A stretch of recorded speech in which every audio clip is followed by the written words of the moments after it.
Hi, I'm Liz Cully, and welcome back to Cool, Cool, Cool. Each week, I give you a glimpse into what I think is cool and chat with a ton of people that are definitely cool. No topic is off bounds unless, I guess, it's not cool. Welcome to Cool, Cool, Cool. You don't really even hear about bisexuals that much anymore, which is why I hold on to the label as tightly gripped as I do. Bisexuality is real. I think that in a world where we are trying to all come together, which is totally amazing, I do think it's important that we stay who we are and we don't necessarily assimilate to other things. And if you're bi, you're bi. And if you're straight, you're straight. And if you're queer, you're queer. And if you're poly, you're poly. And whatever, you know, omnisexual, which I sort of claim to be here and there. But bisexuality is something that was a bit of the redheaded stepchild of the LGBTQIA plus family. And it's even more difficult to find open bisexual men, which is why I'm so excited about my next guest. Zachary Zane, that appears to be his real name, is a sex advice columnist for Men's Health and Cosmopolitan. He wrote a book called Slut, a memoir, which is fabulous. He is handsome. He has got sparkly eyes. He has an incredible zine called Slut. If you want to read some very hot, sexy nonfiction, I'm telling you, it's like literally, I was never really into like romance novels or, I don't know, hot, steamy erotica, but that's what this is. And let me tell you, I wasn't mad at it. I've been reading all types of articles on there, and it was lovely. But Zach really fearlessly talks about the kink community, the sex worker community, the polyamory community, the bisexual community in a way that I was like, oh my God, am I going to be up to snuff with this guy? Am I going to ask the right questions? But like all hot, sexy bisexual people, Zach really, I'm on a Zach basis. Sorry, Zachary really put me at ease, and even tells you where you can find some other hot, sexy people too. Do you know what the song YMCA by the Village People is about? Bathhouses. It's about cruising in bathhouses. Like, young man, there's always a place you can go. And I'm at my bar mitzvah doing the YMCA. It's literally about cruising for gay sex at YMCA and bathhouses. And straight was the YMCA the first bathhouse you ever went to? No. I mean, well, that's not even a bath. I guess it's the Young Men Christians Association, right? That's what it stands for. But it has like the gyms and stuff. No, like there's bathhouses, and I guess they're just literally like gym saunas, which isn't like an official bathhouse. But essentially, if you live in a metropolitan city, a gay-friendly city, and even if it's not a gay-friendly city, actually maybe particularly if it's not a gay-friendly city, in any gym locker room, there are guys blowing each other. Straight guys, quote unquote. But like in front of everyone? No. So they do it. No. Not in front of everyone. And that's part of what makes it so hot. It is the subtlety of usually they do it in like a sauna or a steam room. No one else is in there. Someone walks in and then they quickly skirt away from each other. See, I got to tell you, before I had really come out or was dating women more regularly, I was still in my whatever phase I was in. I would go to the gym and wish when I went into the sauna that I would just start having sex with some chick in the sauna. Like, how hot is that? Especially if you don't even know each other and you're just like strangers in the steam. It's amazing. It is probably why I got so jacked in my early 20s. It was, I'm like, I don't want to go to the gym. I'm like, at least I'll get blown afterwards. And so it was a positive reinforcement, a good motivator for me to keep going to the gym every day. I mean, fair enough. I mean, I have talked about it on air, but Jodie Foster did see me naked in the Equinox in West Hollywood. And I just like stood there frozen. I don't think she was with her now wife at the time. I think she was like single. And I just stood there and I was like, please, let's have sex and please take care of me because I'm so poor. And I just want to live in the hills with you and your kid. Like, I don't care. I'll be a stepmom. But alas, she was not interested, unfortunately. Well, I mean, did you make it clear you were interested? No, of course not. I didn't know what to do. I stood there like frozen. I mean, the other problem was that my body was moist. I was trying to put jeans on. There's nothing There was a worse lot going on. Yeah. than trying to watch someone just force themselves into denim after being moist. Like, it's really the least sexy thing on the planet, you know? Fair enough. Fair enough.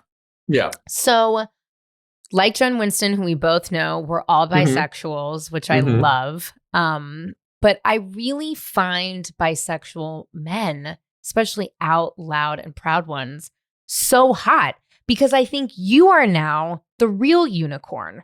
Yeah.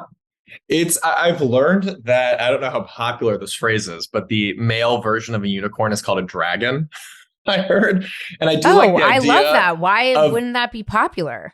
That's cool. I don't know. They're trying is unicorn more gender neutral, but I think there's a specific dynamic of unicorns that kind of differ from dragons, right? Where unicorns, like most bi men are not fetishized the same way. When I'm on a dating app, I don't have MF couples, straight couples looking to experiment, hitting me up every single second. I actually wish that was fucking happening. I would fuck all of them, but I don't have those. Like, I'm not getting harassed and bombarded the same way that women do. So I kind of think it's actually good to have two different terms to describe kind of the various experiences that bi women face on dating apps versus me as a bi guy. But yeah, it's funny. Since I've come out as bi, which was I came out like publicly April 2015. I came out to myself early 2014. So it's been about 9 years.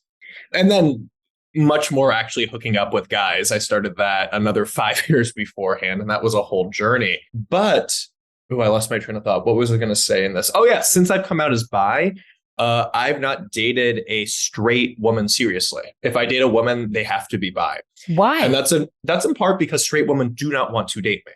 I think that's probably the largest reason. They're still very insecure, very afraid that I'm going to leave them for a man. I'm using the term bisexuality as a stepping stone on the way to being full-blown gay. Or they're just kind of, I don't want to say embarrassed by me, but like I can be more effeminate. I like checking out dudes. And if they're in that, they come from whatever it is, a more homophobic upbringing or from the South or Christian, they don't like that. They feel uncomfortable. I feel uncomfortable. And there is a sense of like we understand, like we're both part of the queer community when we're bi, and it's different when you're part of the queer community and they are an ally. Like there is a very different experience in terms of dating as opposed to like, oh, I'm dating another queer person who's also bi, who also kind of gets it, for lack of better words, who gets what I'm going through, who's not insecure or jealous or anxious about my attraction towards men. So I've just had healthy relationships with bi women, or it ends up being straight women who then shortly after dating me come out as bi, which I'm always like, I'm like, it's obviously you're on your own journey here, but I kind of give them a little nudge because I feel like I'm hearing some things here, and I feel like maybe you should try exploring with a woman without me. Are you usually in monogamous relationships with these bi women, or are you still practicing like open relationships or, polyamory? I've been poly almost as long as I've been bi. So I was bi. I was in a monogamous relationship for a year. That ended. I discovered polyamory, which I can delve into how that happened. But it's a little bit of a story there. So that was now maybe 7-8 years ago. And so I've been polyamorous ever since, with, a range of partners. I've had primary partners, secondary partners, casual partners, a boyfriend and a girlfriend at the same time. Right now, I'm actually not really, I have like more people I'm casually dating. I kind of almost want to bring back the term friends with benefits. I feel like that word had such like a negative connotation because it was like associated with fuckboys, and that's like what they wanted. I just want a friends with benefits and like not giving you anything more. But I kind of like, these people aren't partners, but they are my friends. So I do have some friends with benefits, but I'm actually relatively more single than I've been in a very, very long time being polyamorous, because you always have certain partners that I feel like you're dating at some point. And I find like giving some time to myself here. Do you feel like, you say you always sort of feel like you're dating do you think that just becomes, I feel like you fall into these kind of primary-ish partners, even in polyamory, often, not all the time, obviously, but often. And then does that always change I guess that it's always juggling. You know what it is? I think I have so many poly friends. I'm like born and raised in San Francisco, all this stuff. I didn't have the life experience where like I was shocked to find out what polyamory was. I'm like, yeah, I'm fucking from San Francisco. Like I've been around all this shit forever. For me, it's like the juggle. Maybe because I'm a lazy bitch. I'm just like, whoa, dude. That's I get it. It's a lot of energy exchange. It's Liz, I'm getting a little tired. That is the truth of it. I'm getting a little tired. But kind of two things to what you just said. But one of them was I actually realized I wasn't being as intentional as I should be in my relationships. I think the thing with polyamory is, if I was dating someone monogamously, we went on a few dates and I realized, oh, this person doesn't satisfy these needs, or we're incompatible in this way, and I'm looking for a monogamous relationship, we break up. You know what I mean? It's like, oh, this didn't work. But when you're poly, you're like, well, this person doesn't need to satisfy all my needs. Oh, we're not compatible in this way. That's okay. I have other partners. I have friends who I value. So I end up kind of like dating these people. And before I know it, it's been 4 months, 6 months, and they want something more serious. And I'm like, I guess so. Like you almost fall into these relationships in a way where I'm like, but it's tough to break up when you're poly, because when you're poly and you can just de-escalate, you could just be friends, you could just be fuck buddy. You have to literally be like, not only do I not like want to, like, essentially you're saying like you're not one of the top 50 people I want to hang out with right now. 50? You know what I mean? Whatever it is. Oh my but just, God. But whatever that number is, but just like, no, I actually just have other people I really want to see before you, even though you were nice, even though you were friendly. Like, so you have to like really, you have to do the like real hardcore cutoff in a way. It's a harsher breakup, I feel like sometimes. So I'm trying to be more intentional. I'm trying to slow things down. I'm trying to almost go with the flow less, so I don't end up in certain relationships where I'm like, how did I get here? Like that's not how a relationship should be, right? And then there was a second thing. Okay, that was like you were talking about poly. See, this is my thing with you. You have tired. Oh, yeah, tired. This is what I mean. You must be tired. You have all these blogs, all of these, like you just wrote a book. You're fucking all these people. No wonder. It's like all over the place with you. I know, bro. Well, hold on. It's not all over the place with me. Let's calm down. Now you sound like my mom, who's like, it's all over the place with you. I'm like, I have a successful book come out. I have partners. I have my own zine. And I have 2 columns. When a fucking Men's Health and Cosmo. I mean more like you are juggling a lot. No, I am juggling a lot, and I want, like. I remember this was maybe a couple of years ago when I had both a boyfriend and a girlfriend, and it was like non-hierarchical. I can never say that word, poly. So I didn't like view one as being more of a primary than the other. And about a month before like New Year's, Christmas time, whatever, or 2 months even, I like spoke to them. I'm like, hey, so I want to kind of organize this right in advance here. And I think I spoke with both of them. One of them I essentially saw for Christmas. The other one I saw for New Year's. We had this planned out 2 months in advance. And then I stick to those plans. And then during that week, I have, my girlfriend being like, Zach, I don't want to be annoying, but like, I just feel like you're hanging out with your boyfriend more than you're seeing me. And my boyfriend was like, Zach, I don't want to be annoying. I just feel like you're hanging out with your girlfriend and, engaging more with her than you'd see me. Mind you, I'm hanging out with them both 50-50. And I just wanted to fucking scream. Yeah, that was true. I just wanted to be like, fuck both of you. I didn't go home and see my family, which I actually would have liked to do. Instead, I stayed in New York and I saw both of your families. We agreed to this. I'm doing this. I'm juggling this. And it's like, yes, your feelings are valid, but also fuck you. Yeah. You know what I mean? I understand. Okay, you're feeling a little hurt and potentially, but it's like, fuck, like, can you see how hard I am working here on this and how much I've been navigating this and run these conversations and have these conversations with you? And like, I just don't want to deal with that shit anymore. That is the truth. Do you think poly relationships work best when every single person is actively in plural relationships as well, so that the onus doesn't become this tug of war between one person? Because I would imagine a lot of them being upset was that you're splitting up you are 100% busy. Yeah. And they're each 50%. I think it can potentially make it easier. It's tough when I write and talk about polyamory, which I do extensively, right? I have this polyamory column at Cosmo now, navigating non-monogamy. And a lot of it's just like things that happen in practice versus things that theoretically could happen. Right. Like theoretically, it's just like, no, like if you are healthy and you have other friends and you have other families and you're not relying on this person, it does not matter how many partners you have. I could have 8 partners, you could have 1. If you communicate it and you're actually happy and you get your needs met, then it can be completely fine. However, in practice, I have noticed in my experience, it tends to be easier when they also have other partners as well. It just tends to be easier. And I'm kind of looking for something a little bit easier. You know what I mean? And I'm always almost reticent to say that because I know like they're shitty misogynistic guys. Like, I just want like a chill, easy girl. And it's like, if they have any emotions whatsoever, they fucking gaslight them. I'm not talking about that shit. But like, I feel like some of the worst relationship advice I took to heart was like relationships take a lot of work. And I'm not saying they don't. Of course, relationships take a lot of work, but I really took that 15 steps further. And I've been in relationships where it's like I'm crying every single day. We're having these tough talks. And I'm like, it should take a lot of work. Not that much work. Not that much work. And it should still be enjoyable. It shouldn't be this complicated. I agree. When I see people, especially in the beginning of their relationships. I mean, Rachel and I have been together for 9 years, which is fucking crazy. Oh my God, you guys should separate. It's been too long. I know. I'm joking. No, I mean, we were like, this summer, I was like, oh my God, we've been together so long. And listen, things are hard and people change. And of course, especially in monogamy, like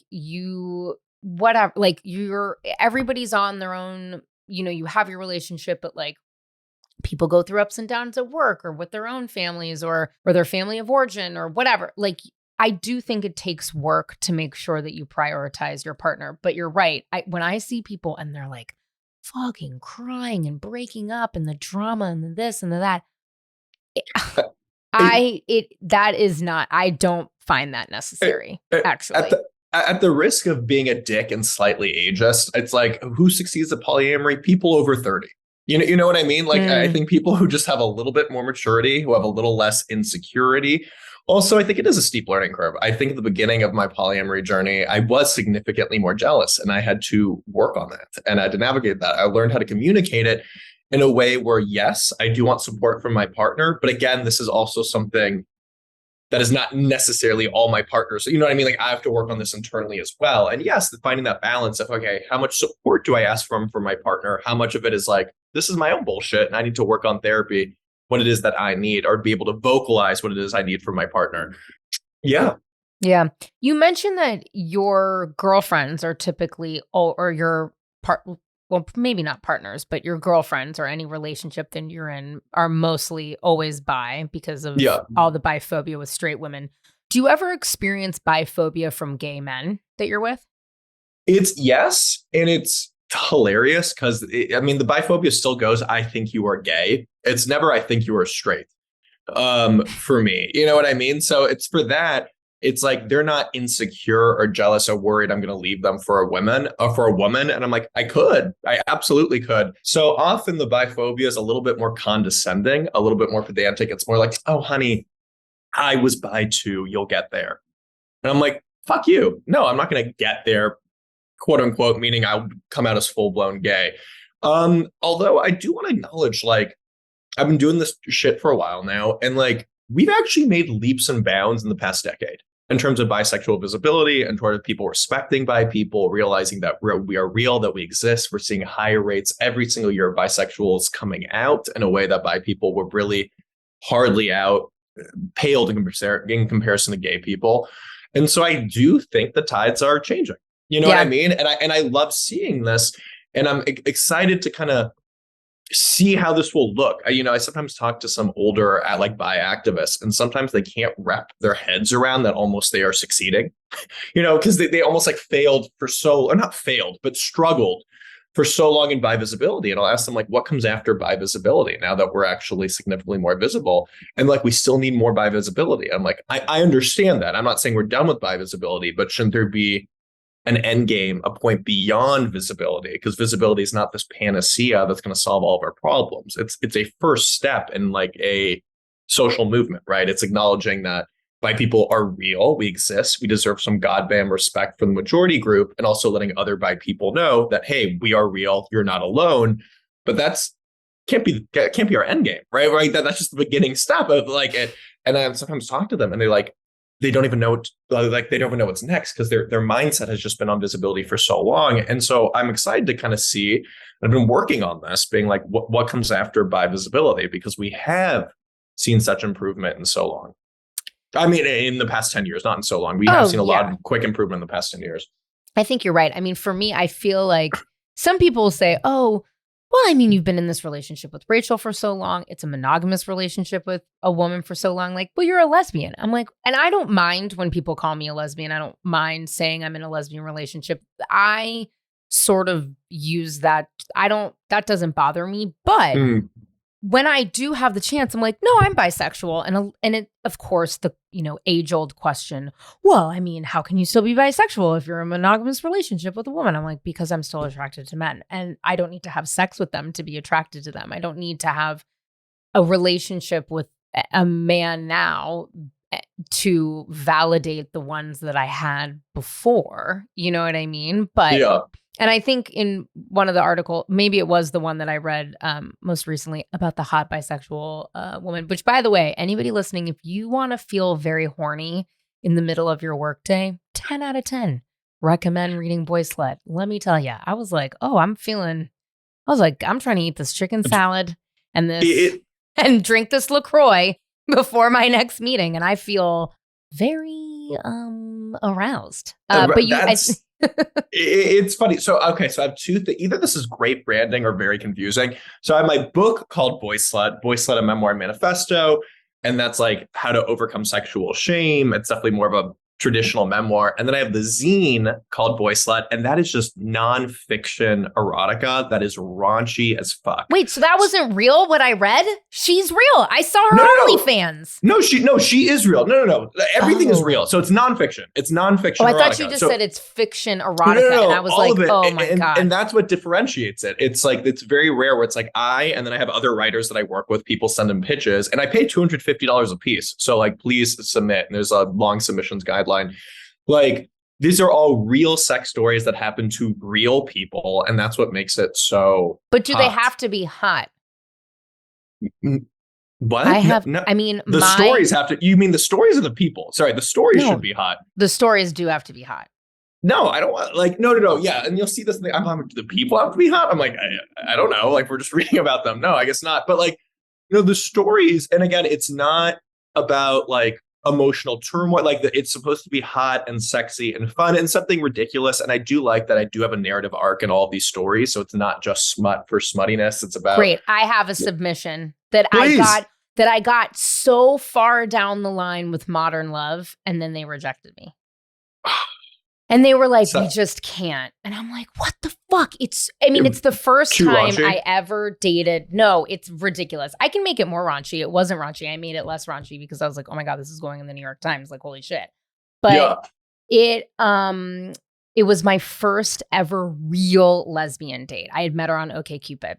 Because I had slept with women before. I mean, I had sort of, rendezvous here and there, so to speak. But I had never really like gone out on a proper date with a woman. And that was something I really wanted to accomplish. I had slept with tons and tons of couples and women that were like, and I'd always have to like fucking deal with their husband. And I'd be like, I don't really want to fuck you. I'm like here to fuck your wife. If I wanted to fuck you, that'd be pretty easy.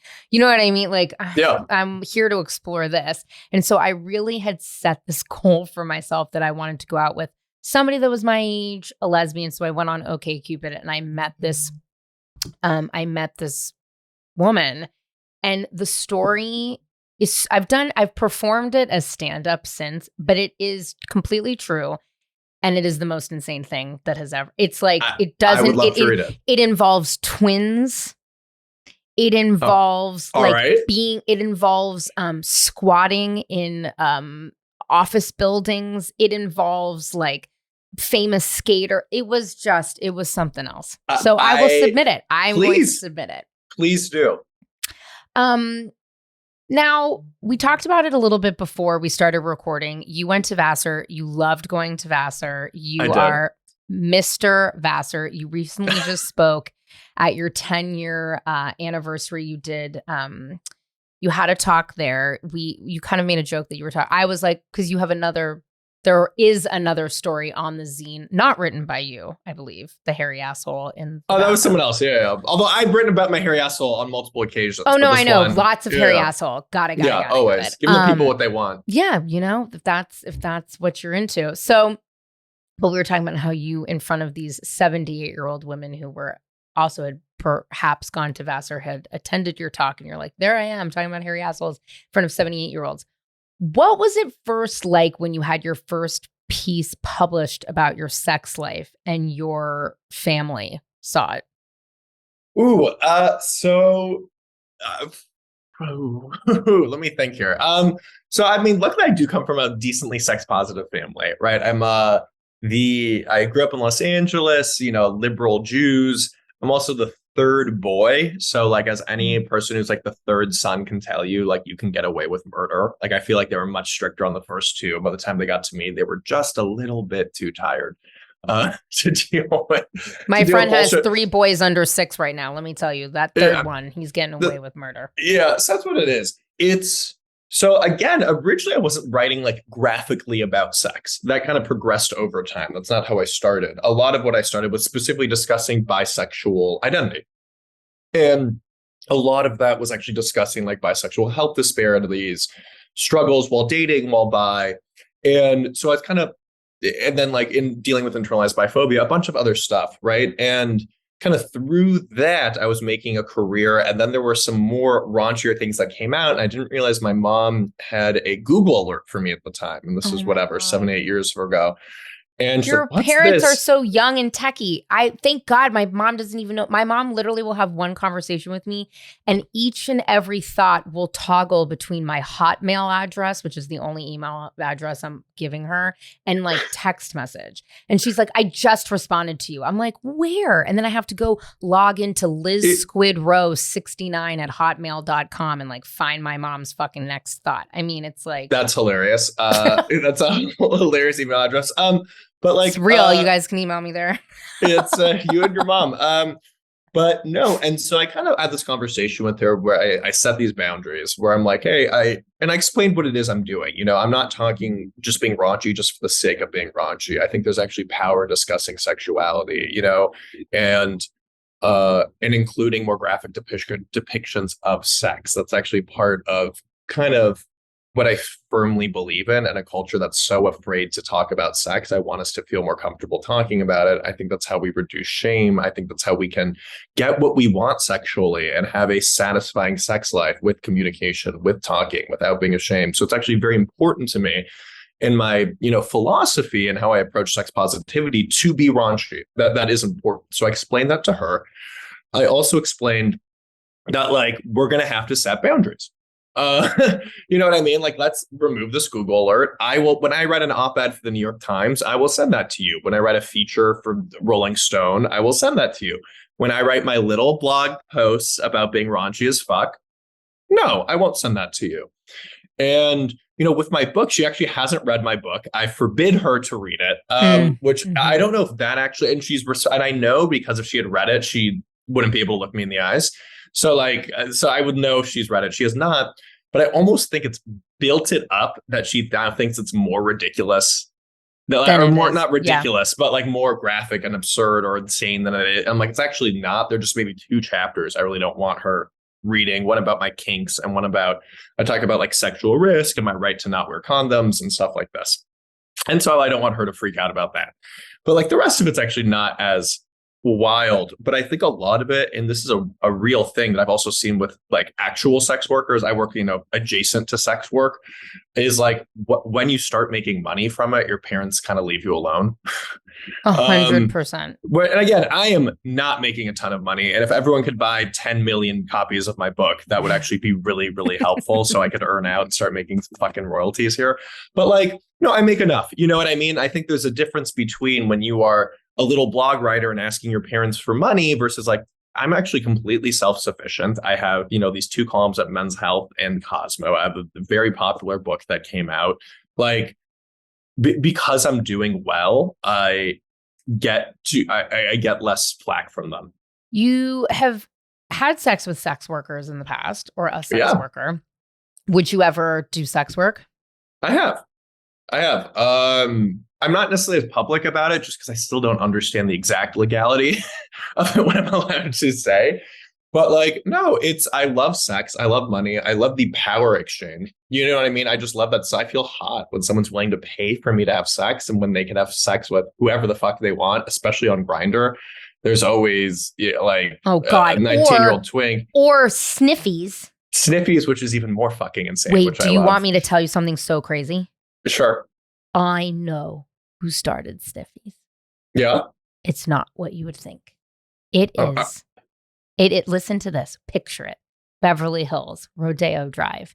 3 months ago, there I am, waiting to get my hair done. Run into my friend Jen Landon. You can see her on Yellowstone, chit-chatting away, talking about bop-buddy-bop-bop-bop, the strikes, the this, the that. And somebody there looks at me and goes, oh my God, Liz, you've got to look at this website. It's like not, I said, what? She's like, it's not an app. It's like a website. I'm like, okay, let me look at it. And she just hands me the phone. And for those listening at home, Sniffies is buck motherfucking wild. It's just gaping assholes real time. It's like not a real app. It's just on your phone. You go on it and you can literally find predominantly queer men, gay men to have sex with. It's like Grindr on steroids. It really is. And the reason why it's on browser, not iOS, is because it's too graphic, right? You're not allowed to show butthole and dick on your like profile page if it's on iOS or Google. So it has to be on a browser. And it's even crazier because you could just be like, here's my location. And it's just like butthole. And then there's like sex party. I mean, it's just, it'll be like 19 assholes. And you're like, whoa, that's fucking crazy. So there I was. I'm looking at this. I'm like, you guys, what the fuck is this that you're showing me? And this woman there was like, hey, Liz, remember I told you about my sister and her fucking crazy husband that she was trying to divorce. And like, he was telling her that she was shaming him because he was bi. And I was like, I think so. I'm like, I kind of know this woman, but not really. But I'm like, yeah, I remember that story. It's her brother-in-law started it. And he claims that he started it for his gay brother when we know that's not true. Anyway, how crazy. I'm telling you, Sniffies is like real. Here's the thing. I'm 38 years old. I did a bunch of crazy shit. I wrote for this column that does not even exist anymore a million years ago. That was basically like,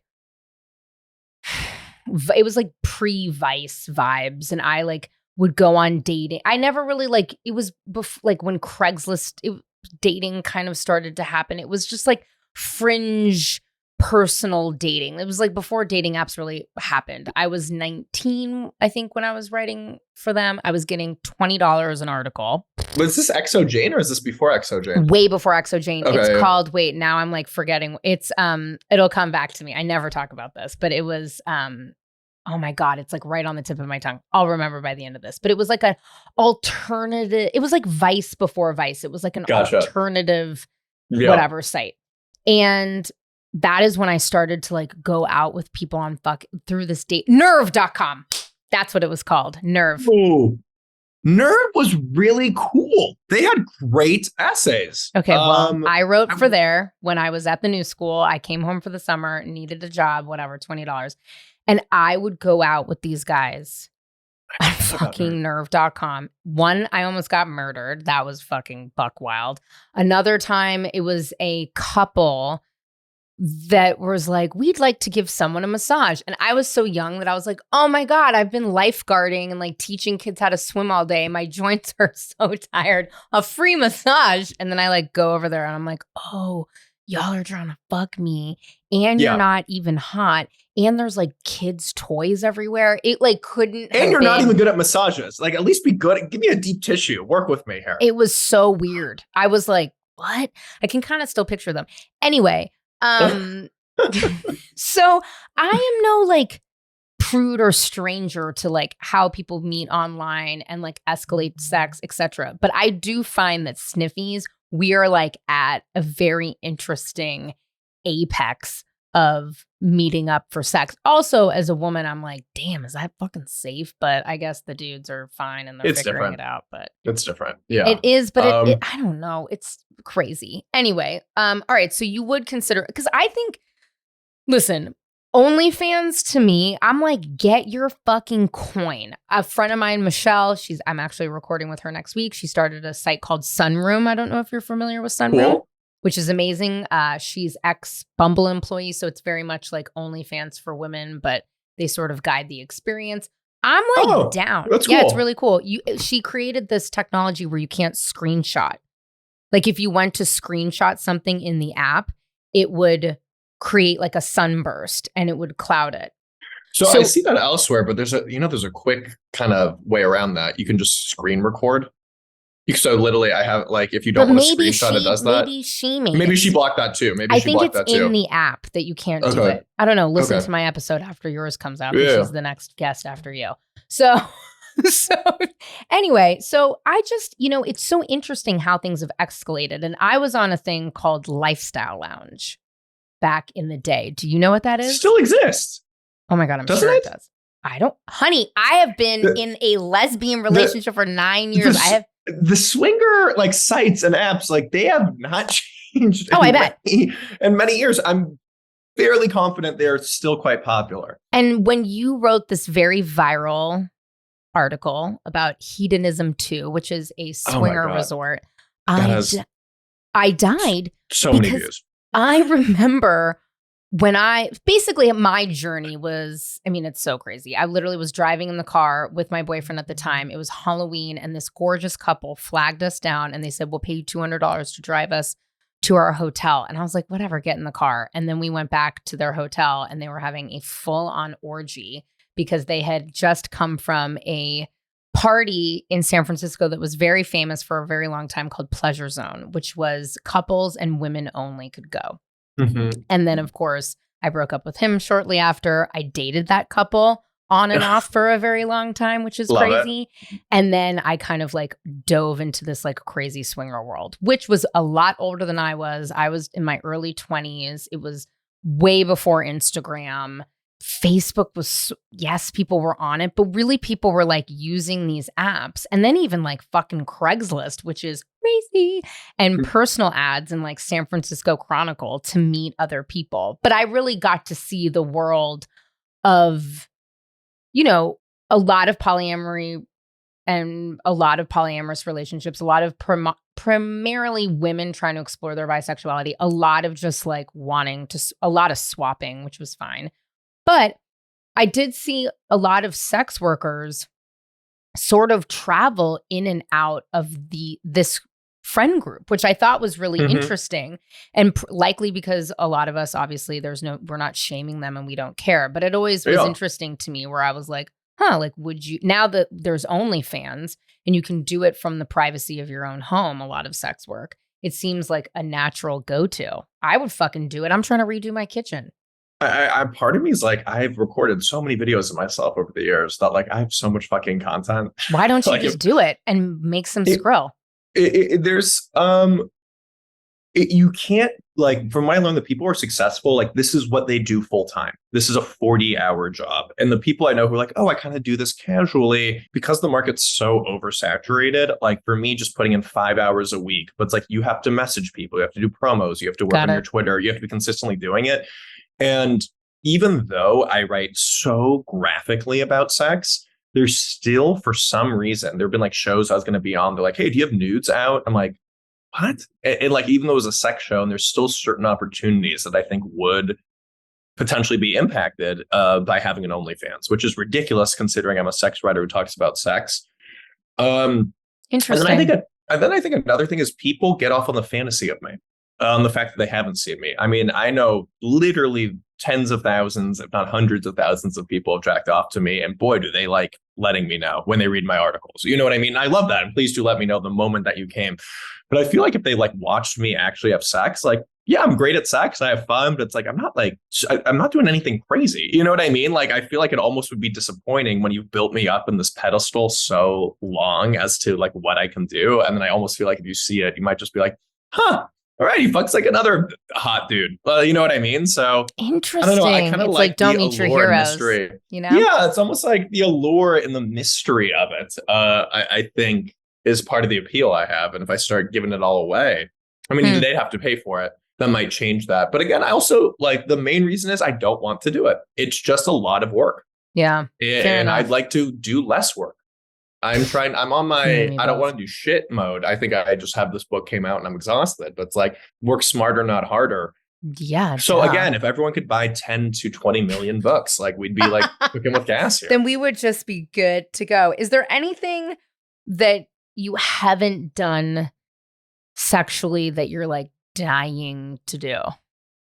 Someone asked me this recently, and there are not many. If I want to do something, I'm pretty good about making it happen, and I'm pretty good about having a community of sex positive people where I'm like, I want to explore this, and they're like, all right, let's do it. You know what I mean? Like we like making fantasies come to life.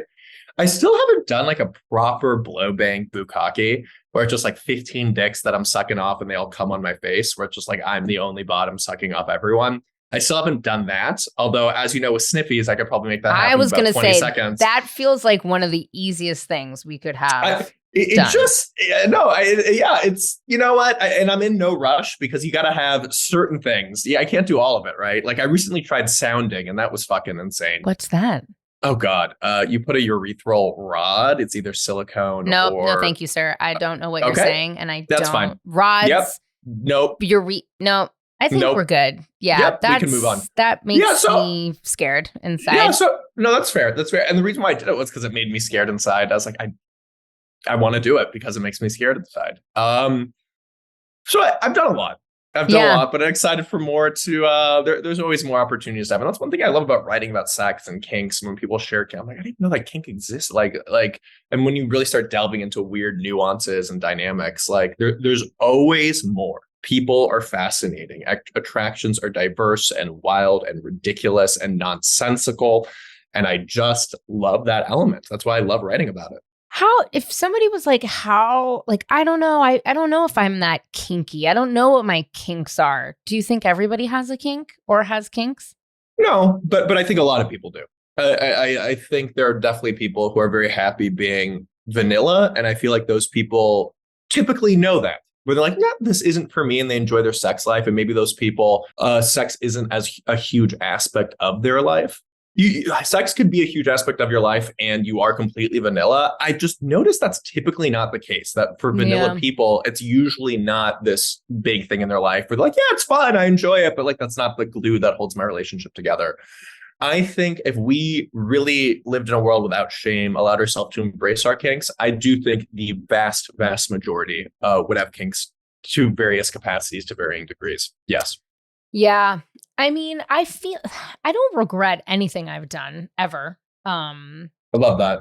I do regret like things I've said and like that kind of shit where I'm like, oh, I should have done this, or like, oh, I should have taken that job. But in terms of like me prowling around with 30 to 40-year-old and sometimes 50-year-old like swingers in my early 20s, like I don't regret it. I was saying to you earlier, I follow a lot of these people on Facebook. I can't believe they're all still friends. They all just cleanse their souls in the mud and Burning Man. They're all like burners from San Francisco, like of whatever. Course they are.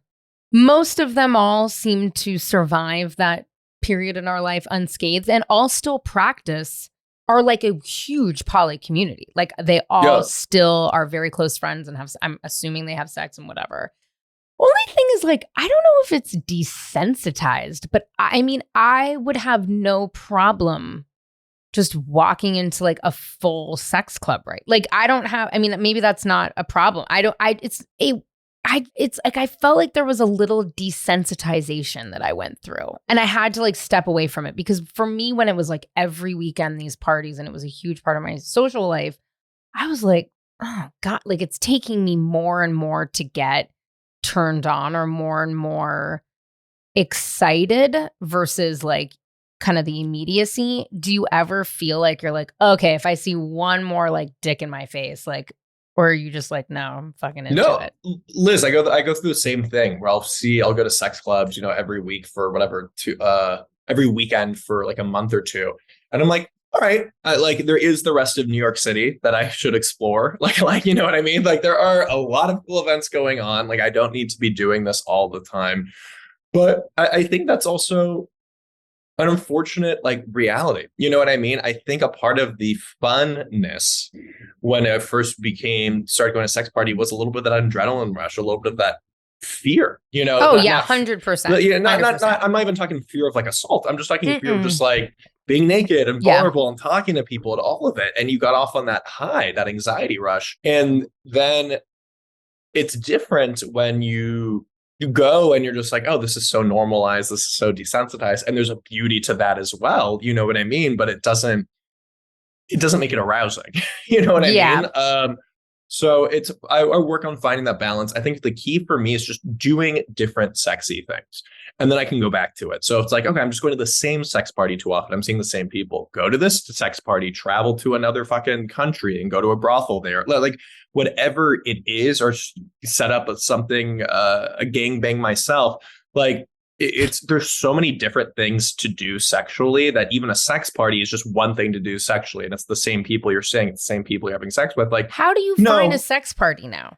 I don't even know. I wouldn't even know. It's like when somebody asked me if I had cocaine, which by the way, have no problem talking. I do not do cocaine. It's not my thing and never did. Like, whatever. No tea, no shade, except for the fact that no one, in my opinion, should really do drugs right now because they're all laced with fentanyl. But whatever. Somebody asked me, oh, Liz will know. Where do you get cocaine? I'm like, I don't fucking know where to get cocaine. I know where to get weed because you can just walk into the fucking store and just get weed. But like cocaine, like, I don't know. If somebody was like, Liz, how do I get to a sex party? I'd be like, girl, I don't know. Go on Lifestyle from 15 years ago. Like, how would somebody find, if they're not going on sniffies, which let me tell you, easy sex parties all over the place. How would a bisexual woman or a bi couple or a bi-curious person find a sex party? The thing is, you got to get into the community, you know, like capital C community here when they kind of talk about it, or the quote unquote lifestyle. Like the thing is, they purposely don't necessarily market this to everyone because they don't know if you are safe. You know, they don't know like who the fuck you are. They don't want random people coming in. So it is purposely, while it's all very prominent, you have to know where to look. And the way to the way to become like part of the community and meet these people is through apps like FetLife, potentially. They have munches where they have in your area where you can meet other kinky people. You talk to them, you ask them, hey, where do you guys go out? What are the events that you like? And they'll let you know things in your area. FetLife. FetLife. FetLife. Oh, I don't. Have you? No, I don't know anything. Oh, FetLife is like the like Facebook. Fetish life. Yes. Duh. I'm thinking, yes. I was like, fat life, that's not very bad. Is it body positive? I don't know. Fetish life. This has been around forever. It's like a Facebook for kinky people. But I'm not, I don't think I was ever kinky. I think I was hoey and slutty and very in my skinniest phase of all time. And I loved going to like a lingerie party. You know, and I understand like there's not complete overlap in that, but the kinky people often are poly and slutty as well. Got it. And so just from that, you can find what the sex clubs and sex parties are. But yeah, I think you have to meet other people who are doing this. And that might mean, yes, you're getting on these swinger apps, hooking up with some people, asking them, hey, where do you guys go?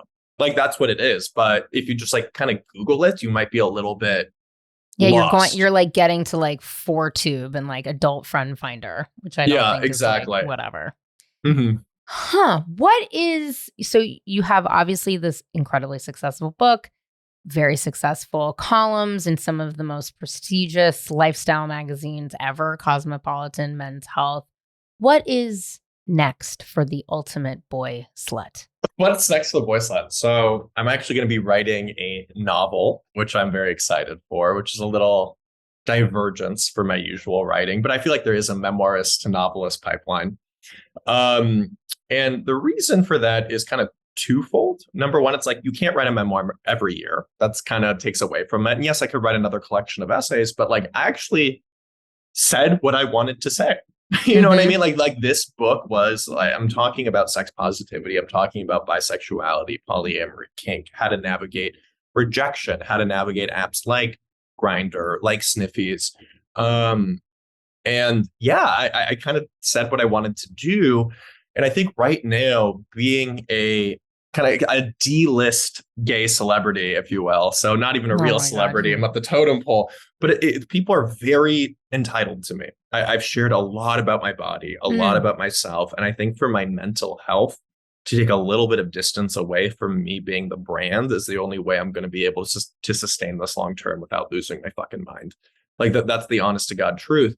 And again, my novel is going to be very fun. You know, it's going to be in the vein of Red, White, and Royal Blue, which is very, I know, popular right now. Very queer, very bisexual, very cute rom-com. Like, so it's not like I'm going to be writing like historical fiction about World War I. You know, it's like I'm still writing about the stuff that I want to write about that will include polyamory and kink and bisexuality. But I just think moving forward, I need to share potentially a little bit less of myself. So that way, I don't break down and I can keep doing this long term. It's hard to share yourself in writing online. Like it's so taxing. I think it's really freeing. I think it's really cathartic. At least I can speak from my own experience, but it can get tiring. So I think protecting yourself emotionally and physically and otherwise is really important, especially to recognize, I think, earlier on rather than much later. So I think that makes a ton of sense. Yeah, so I'm excited for that. And right now, again, I'm in my, I really just don't want to do shit stage. I probably am a few weeks from now, I'll be like, oh, I really do need money. I got to hustle here. But like, at least for another month, let me bathe in this, in my columns, in my book, and then I'll have to start getting back down to business again. Okay, last question. Who is the hottest bisexual celebrity that's not you? You can pick two since we're in the binary. I mean, Megan Fox, like let's just a classic bisexual woman. We love her. So hot. I mean, Jennifer's Body, iconic. I mean, lesbian canon, incredible. Let's see. For guys, there are fewer and farther in between, right? For openly bi men, I sometimes struggle to even just I'll tell think. you. I'll tell you who it is. It's Tom tell me. Fucking Hardy. I mean, he's not openly bi. If he yes, was, he is. Isn't he? He is not. There's a lot of rumors. No, I think he did. I think he did say that he had sex with a guy. That doesn't necessarily mean he's bi. It means he's never used the bi. I think he calls himself straight. If it was Tom Hardy, absolutely fucking Tom Hardy. All right, fine. That. I'm not trying to out someone. I thought he said that. Maybe you're right. He just said he had sex. I think he was in like he used to work in like gay club. I don't know. I don't want to spread rumors, whatever it is. Out. I've been sitting here thinking the whole time that he's bi, which made him super hot to me. And now I have to pick somebody else. I don't even know who's a fucking hot bi guy. Me. That's the answer. It's you. You are the answer. That's it. All right, fine, thank God. We'll take it. I will take it. Trust me. I showed you to my wife because my wife loves a bisexual guy. I was like, oh my God, look at this guy. She's like, ooh, he's hot. I was like, I know. I'm like, well, you can read, boy slut. Thank you so much for doing this. This was so fun. Thank you so much, Liz. It was great. As Zachary asked you and me a few times, go check out Boy Slut. Available anywhere that you buy books. Check out his zine, his Instagram. All my straight identifying ladies, go check him out. His Instagram, it'll blow your mind. He definitely does not hold back, and for his sake, I hope his mother is holding strong to those boundaries.